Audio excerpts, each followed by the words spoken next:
channel Ngulik Horor.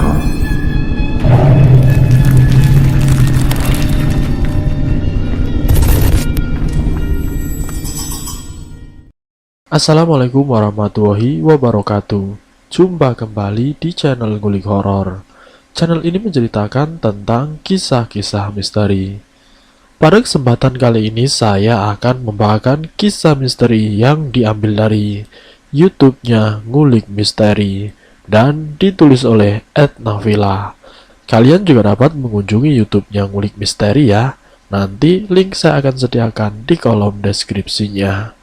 Oh ya, di dalam cerita ini nama dan tempatnya disamarkan semua ya, untuk menjaga privasi pihak yang terlibat di dalamnya. Yuk, daripada kita lama-lama, langsung saja kita simak ceritanya. Bismillahirrahmanirrahim. Kali ini saya akan membawakan kisah misteri yang berjudul Dituduh Memelihara Tuyul. Seperti apa kisahnya? Mari kita kulik ceritanya. Sebut saja namanya Mbak Sari. Awal kisahnya, Mbak Sari yang setiap hari bekerja sebagai tukang jamu keliling di salah satu desa ke desa yang lain dengan menggunakan sepedanya. Pada masa pandemi seperti sekarang ini, Mbak Sari sendiri mengalami kesulitan dalam menjajakan dagangannya. Dari kesulitan itulah Mbak Sari berinisiatif untuk membuka kios di rumahnya. Mbak Sari secara mendadak membuka kios kecil-kecilan yang membuat rumor di lingkungan Mbak Sari itu sakit hati. Orang-orang bilang Mbak Sari itu melakukan pesugihan. Usut punya usut, para tetangga yang menuduh Mbak Sari ini melakukan pesugihan karena ada salah satu tetangga yang melihat Mbak Sari ini pergi ke rumah dukun. Waktu itu Mbak Sari yang memang sedang mengalami kram perut dan dia meminta diurut dengan dukun bayi, bukan dukun untuk mencari pesugihan.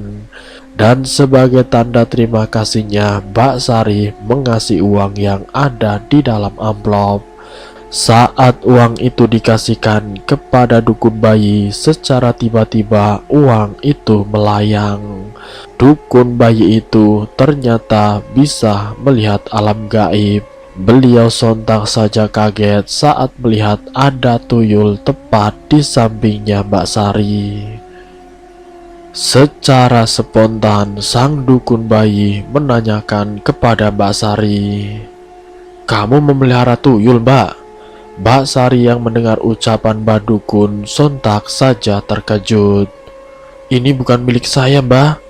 Saya itu tidak pernah memelihara tuyul. Demi apapun saya tidak pernah memelihara tuyul. Saya datang ke sini itu tujuannya untuk pijat perut saya. Tapi kenapa kok saya malah dituduh mempunyai tuyul?" Jawab Mbak Sari. "Ya sampean kan lihat sendiri. Ini amplop ini mau saya terima, tapi uang yang ada di amplop ini jatuh di samping Mbak sendiri. Saat saya komunikasi dengan makhluk kecil ini, tuyul itu ngaku kalau uang yang ada di amplop itu milik ibunya. Sedangkan uang ini kan milik Mbak," tanya dukun tersebut. "Tapi saya sama sekali tidak memelihara tuyul, Mbak," jawab Mbak Sari tetap kekeh. "Mana ada maling yang ngaku. Saya juga bingung mau percaya sampean apa percaya tuyul itu." Mbak Sari yang dituduh memelihara tuyul hanya bisa menghela nafas kasar. Padahal yang namanya iblis itu bisa saja mengelabui manusia. Semenjak kejadian itu, gosip tersebut menyebar di lingkungan sekitar. Dan dengan gampangnya dukun itu menceritakan ke warga kalau Mbak Sari ini memelihara tuyul. Apalagi saat Mbak Sari kini membuka kios di depan rumahnya, tetangga sekitar semakin menggunjingnya. Padahal Mbak Sari waktu dituduh itu membuka kios kecil-kecilan untuk menyambung hidup di masa pandemi. Tapi karena orang-orang yang memang tidak senang dengan Mbak Sari, fitnah itu muncul yang membuat hampir seluruh orang yang berada di sekeliling tempat tinggalnya menggosipkan, bahkan tega memfitnah kalau Mbak Sari memelihara tuyul. Walaupun Mbak Sari sudah berusaha menjelaskan kalau dirinya sama sekali tidak memelihara tuyul, bahkan bukan hanya lewat ucapan saja, tapi dari perilakunya juga ditunjukkan. Kalau orang yang mempunyai tuyul pasti kedua tangannya diletakkan di belakang. Namun Mbak Sari ketika pergi kemanapun, tangan itu tidak pernah ditaruh di belakang, selalu di depan. Itu untuk meyakinkan orang-orang di sekeliling tempat tinggal Mbak Sari agar tidak lagi menggunjingnya. Namun hampir 1 tahun Mbak Sari benar-benar tersiksa batinnya, karena setiap harinya Mbak Sari mendapatkan fitnah, cacian dan makian dari para tetangganya. Karena pada dasarnya fitnah lebih kejam daripada pembunuhan. Orang yang dikucilkan akibat fitnah di tempat tinggal sendiri sangatlah menyiksa. Yang namanya orang kampung, kalau ada sesuatu yang ganjil pasti akan menimbulkan gosip dan akan menjadi sasaran para warga. Seperti yang dialami Mbak Sari. Mbak Sari hampir 1 tahun dia berusaha menjelaskan kepada para tetangga, tapi tetap saja orang yang sudah termakan hasutan, yang semua itu berawal dari dukun bayi tersebut. Gosip itu benar-benar menjadi kembar. Sampai satu waktu Mbak Sari berusaha meminta bantuan kepada praktisi agar orang-orang sekitar tidak lagi mencemooh dirinya. Dari tetangganya yang rumahnya berdekatan pernah ditanya pada Mbak Sari, "Apa kalian pernah kehilangan uang selama ini?" tanya Mbak Sari. "Alah, sampean itu di sini sudah ketahuan. Sampean punya duit itu dari bantuan tuyul kan? Sekarang sudah ketahuan ya tidak beroperasi lagi," jawab tetangganya. Mbak Sari menangis saat mendengar omongan dari tetangganya yang sangat memojokkan, membuat Mbak Sari bercerita kepada suaminya. "Kenapa orang-orang mengira saya memelihara tuyul? Kenapa mereka semua tidak percaya? Padahal saya tidak punya apa-apa," keluh Mbak Sari. "Sudahlah, kalau memang tetangga kita seperti itu, mungkin kita akan diberi derajat yang lebih. Jadi kamu yang sabar," jawab suaminya. "Tapi sabar itu kan ada batasnya.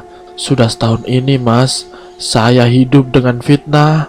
Kalau memang saya punya duit, pasti saya akan menjadi orang kaya. Nah, coba lihat sekarang, buat makan saja kita pas-pasan," ujar Mbak Sari. "Lah terus kita mau gimana lagi bu?" tanya suaminya Mbak Sari. "Kita coba undang praktisi saja mas, karena semua tetangga tidak ada yang percaya kalau saya tidak punya pesugihan apapun, apalagi kecurigaan mereka tentang saya yang mempunyai tuyul," kata Mbak Sari. Keadaan Mbak Sari yang tekanan batin membuat praktisi dipanggil untuk menetralisir keadaan rumahnya Mbak Sari. Tapi memang kenyataannya Mbak Sari tidak mempunyai pesugihan tuyul. Dari praktisi pun menjelaskan kalau tidak ada yang namanya tuyul. Hasil penerawan praktisi yang dilakukan praktisi di rumah Mbak Sari, tuyul itu ternyata tidak punya tuan. Tuyul itu nyasar entah itu tuyul dari mana yang mengaku-ngaku anaknya Mbak Sari. Yang tujuan utamanya tuyul itu ingin diasuh. Namun kalau ketahuan seperti ini akhirnya menimbulkan fitnah bagi Mbak Sari. Singkat ceritanya, satu persatu amalan dijelaskan oleh praktisi Mbak Sari yang berusaha memahami apa yang diajarkan praktisi tersebut. Kalau amalan itu tujuannya untuk menangkap atau menangkal tuyul, amalan itu dilakukan oleh Mbak Sari dan juga suaminya.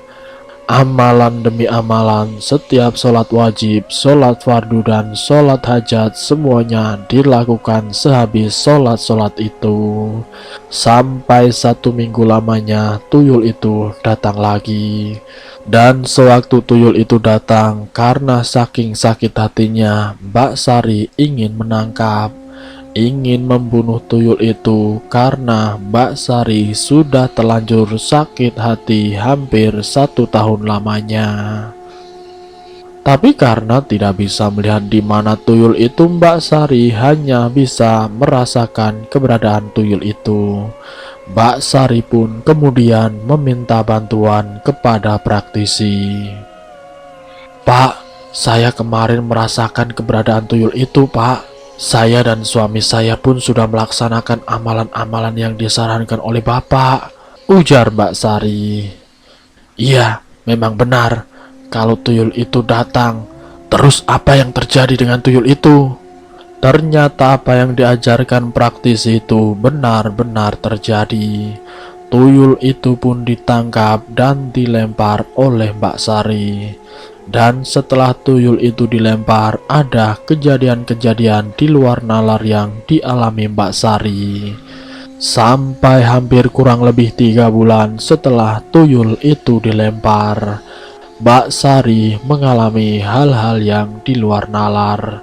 Salah satunya perutnya Mbak Sari yang nyatanya tidak hamil, tidak mengandung, namun perutnya secara tiba-tiba membesar seperti orang yang sedang hamil, yang membuat Mbak Sari menangis sampai nafasnya sesak karena perutnya yang semakin membesar, membuat Mbak Sari semakin kesakitan. Suaminya Mbak Sari yang melihat keadaan istrinya seperti itu, sontak saja ia pun panik. Kira-kira jam 10 malam, Mbak Sari dibawa ke puskesmas. Dari pihak puskesmas katanya Mbak Sari sedang mengandung. Tapi yang dirasakan Mbak Sari itu, kalaupun misalkan dia hamil, dari terakhir haid itu masih berusia 2 bulan. Dan kondisi perutnya pun belum membesar seperti sekarang ini. Keadaan itu benar-benar membuat sepasang suami istri itu kebingungan. Sebenarnya apa yang membuat semua ini terjadi? Lalu kemudian jam 12 dini hari, suaminya Mbak Sari mendatangkan praktisi ke rumahnya. Karena kondisi perutnya yang semakin membesar, semakin sakit sampai sesak nafas. Namun praktisi itu tidak bisa datang malam itu juga, tapi bisanya datang besok paginya. Dan praktisi itu hanya berpesan, amalkan amalan yang sudah saya ajarkan. Saat itu pun langsung dilakukan oleh suaminya Mbak Sari.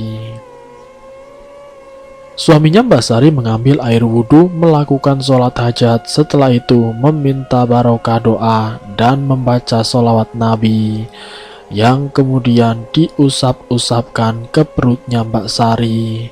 Diusapkan terus-menerus yang membuat nafas Mbak Sari yang tersengal-sengal kian teratur, mulai normal kembali. Keadaan perut yang membesar, kira-kira jam 1 malam perutnya berangsur-angsur mengecil. Tapi tiba-tiba di keesokan harinya kondisi perutnya Mbak Sari tiba-tiba membesar lagi. Dan itu membuat suaminya khawatir. Perut yang tiba-tiba membesar seperti hamil 6 bulan membuat suaminya khawatir. Dari mana istri saya tiba-tiba bisa hamil? Kenapa perutnya membesar seperti hamil 5 bulan? Padahal baru kemarin istriku datang bulan. Kekhawatiran itu muncul karena memang semalam Mbak Sari bisa istirahat. Kondisi nafasnya masih teratur dan rasa sakitnya mereda semenjak perutnya itu dibacakan sholawat Nabi. Memang kondisinya sudah lentur, tapi kondisi perut yang membesar itu tidak mengecil. Inilah yang membuat suaminya khawatir. Disinilah suaminya meminta temannya untuk menghubungi praktisi tersebut. Singkat cerita, praktisi itu paginya datang ke tempat Mbak Sari dan menjelaskan kalau kondisi perutnya Mbak Sari ini ada sesuatu yang benar-benar di luar nalar. Kalau di dalam perutnya Mbak Sari itu seperti sudah ada bayi yang akan dilahirkan. Padahal secara akal tidaklah mungkin. Mbak Sari yang tidak percaya dengan ucapan praktisi yang katanya ada janin yang siap dilahirkan. Mbak Sari saat itu juga periksa ke dokter. Sementara praktisi dengan suaminya Mbak Sari mendampingi Mbak Sari yang menaiki becak. Dan suaminya serta praktisi itu menaiki sepeda motornya. Singkatnya sampai di puskesmas, Mbak Sari diperiksa oleh dokter yang memang ada janin di perutnya Mbak Sari. Tapi di sini Mbak Sari dan suaminya tetap saja tidak percaya sepenuhnya kalau Mbak Sari ini mengandung. Setelah mendapatkan konfirmasi dari puskesmas, mereka akhirnya pulang kembali. Setelah pulang dari puskesmas, praktisi ini mendapatkan bisikan gaib dan melihat ada yang ganjil di dalam perutnya Mbak Sari. Di dalam perut besar itu benar adanya seperti ada janinnya. Tapi janin itu bukan dari golongan manusia, tapi itu adalah golongan dari tuyul yang pernah dibuang oleh Mbak Sari. Bagaimana bisa tuyul yang dilempar bisa masuk ke dalam perutku? Praktisi ini menjelaskan lengahnya Mbak Sari saat datang bulan itulah titik lemah manusia sebagai kaum yang paling mudah dirasuki atau masuki sosok gaib.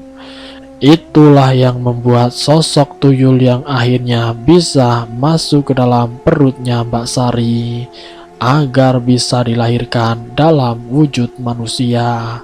Tapi karena keinginan Mbak Sari dengan suaminya yang agar kondisi perutnya benar-benar seperti orang yang normal, bukan seperti orang yang mengandung, dan itu sempat membuat tetangga sekitar itu geger. Mbak Sari kok hamil? Mbak Sari kok perutnya besar? Kemarin kan perutnya biasa saja. Di situ ada banyak warga yang berdatangan menjenguk Mbak Sari. Dan disitulah akhirnya terjawab jelas bahwa selama ini Mbak Sari bukanlah pemilik tuyul. Tapi itu semua karena tuyul yang tanpa tuan, yang sengaja mengganggu kehidupan rumah tangga Mbak Sari dengan suaminya. Dan tuyul itu berhasil masuk ke tubuh Mbak Sari. Lalu kemudian tuyul itu ditarik dipaksa keluar oleh praktisi dengan membaca lantunan ayat ruqyah. Di sini Mbak Sari pun seperti orang kelimbungan. Kesakitan, kepanasan, teriakan Mbak Sari sangat menggema. Sementara suaminya hanya bisa membisikkan kalimat-kalimat, "Istighfar Sari, istighfar." Mbak Sari beristighfar, tapi rasa sakit dalam perutnya benar-benar sangat menyiksa. Perut yang tadinya lentur tiba-tiba seperti mengeras, sangat mengeras dan seakan-akan membesar. Tapi membesarnya ini ternyata di dalam tubuh atau dalam perutnya Mbak Sari, tuyul itu sedang berusaha tetap singgah di perutnya Mbak Sari. Dengan lantunan ayat-ayat ruqyah, dengan lantunan ayat-ayat suci Al-Quran yang ditunjukkan untuk Mbak Sari. Butuh waktu setengah jam lamanya disaksikan oleh tetangga. Sampai tetangganya ini benar-benar kebingungan harus bagaimana. Karena melihat kondisi Mbak Sari yang kesakitan dan ketakutan. Sakit, sakit, panas, sakit, panas, perih, takut menjadi satu. Erangan terus-menerus sampai setengah jam. Dan yang lebih mengejutkan lagi, setelah setengah jam itu kondisi perutnya Mbak Sari seperti orang yang benar-benar tidak dalam keadaan hamil. Karena secara tiba-tiba perutnya Mbak Sari ini langsung mengecil seperti kondisi perut Mbak Sari yang sebelumnya. Loh, tuyulnya kemana? Katanya ada tuyul di dalam perutnya Mbak Sari. Tuyulnya di mana? Tuyul itu ternyata sudah disiapkan tempat oleh praktisi berupa botol kecil. Tuyul itu dimasukkan ke dalam botol itu lalu ditutup. Bagi orang awam yang tidak mempunyai kelebihan memang tidak akan bisa melihatnya. Tapi ada salah satu saksi kalau ternyata tuyul itu benar-benar ingin menjadikan Mbak Sari sebagai tuannya. Itu bukanlah keinginan dari Mbak Sari sendiri, karena Mbak Sari pun tidak melakukan ritual apapun. Kesaksian dari orang yang bisa berkomunikasi dengan tuyul itu yang ada di botol. Dan penjelasan itu pun dibenarkan oleh praktisi. Akhirnya orang-orang tahu bahwa Mbak Sari bukanlah pemelihara tuyul. Selama ini Mbak Sari yang difitnah melakukan pesugihan tuyul akhirnya terungkap. Alhamdulillah semua itu bisa terjawab dari orang yang bisa melihat tuyul tersebut. Semenjak kejadian itu, praktisi dan beberapa orang di sekitar meminta praktisi itu untuk menjauhkan tuyul itu sejauh-jauhnya. Praktisi pun memagari rumahnya Mbak Sari agar tidak mudah dimasuki sosok gaib. Dengan 7 kali putaran, rumah Mbak Sari dipagari oleh praktisi tersebut. Benar apa kata suaminya, bahwa di balik setiap ujian akan dimuliakan.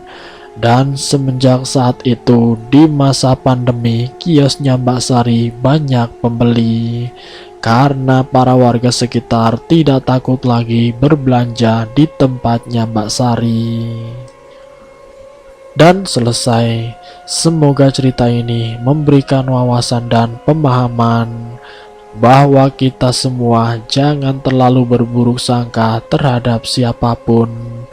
Jangan pernah kita menghakimi seseorang dari perilakunya.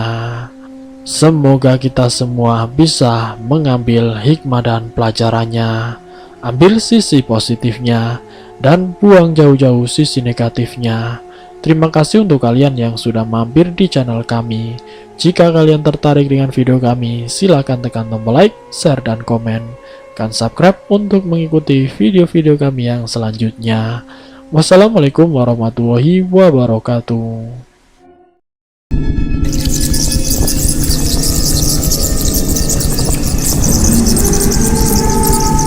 Selamat datang di channel Ngulik Horor.